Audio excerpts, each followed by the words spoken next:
Случвало ли ви се да усетите онзи специфичен хлад по гърба, когато разберете, че светът, в който живеем, е просто декор? Училището, храмът на знанието, сигурното пристанище, на което изпращаме най-скъпото си, с вярата, че са в сигурни ръце. Там, на върха на пирамидата, стои той. Хомосексуалният директор.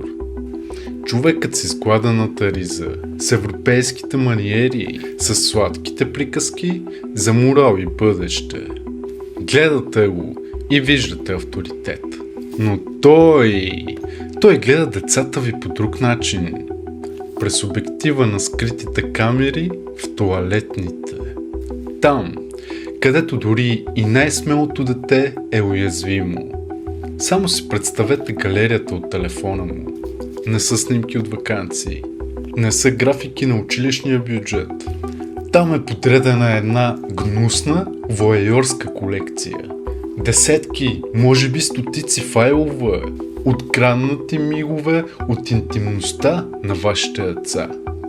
И докато този човек е седял на официални срещи, докато е подписвал грамоти за отличен успех, в джоба му е вибрирал телефона с нови кадри. Това не е просто грешка или лично отклонение.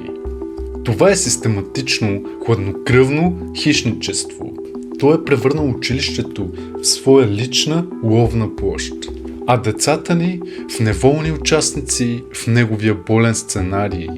И тук идва въпроса, който никой не смее да изрече на глас заради страх от етикети. До кога? До кога ще си затваряме очите за очевидното? Има типове хора, чиято природа е в конфликт с безопасността на децата ни. Когато говорим за определени наклонности, ние не говорим за право на избор. Говорим за биологичен и психологически афинитет, който е бомба със закъснител. Трябва ли да чакаме следващия прогресивен директор да прекрачи границата от заснемането към нещо по-страшно? Колко още такива вълци сме допуснали да пасат агнетата, само защото ни е страх да не изглеждаме неприемащи в очите на модерното общество. Ние сме виновни. Виновни сме с нашето мълчание и с нашето безгръбначно доверие. Позволихме институциите да станат убежище за хора, които нямат място дори в близост до училищата. Камо ли в директорския кабинет? Този човек е знаел точно какво прави. Той е използвал властта си като щит и социалният си статус като маскировка. Той е разчитал на това, че сме твърде заети, твърде доверчиви и твърде оплашени да задаваме неудобни въпроси. Време е за чистка, не за административни наказания, а за изхвърляне на гнилото от корена.